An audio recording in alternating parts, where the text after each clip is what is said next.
a swift return to negotiations, as the minister also mentioned, with the goal of ending occupation, addressing all the final status, including the status of Jerusalem, and achieving two independent, sovereign, viable states, Israel and Palestine, living side by side in peace and security, and mutual recognition within recognized borders on the basis of pre-1967 lines.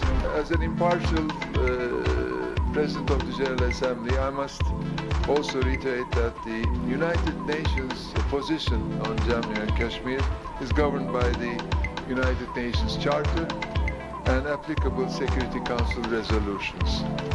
India and Pakistan's similar agreement on 1972, which states that the final status of Jammu and Kashmir is to be settled by peaceful means.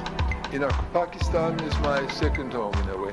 Not everybody in the world can understand why Pakistan loves Turkey and Turkey loves Pakistan.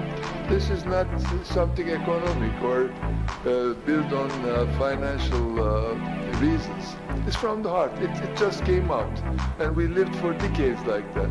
So as a president from Turkey, I have an obligation, I thought I had an obligation to come before taking office and also while I'm the president to visit this beautiful country. And I just, my mask is today green and my tie is green just to, I shouldn't let that go unrecognized.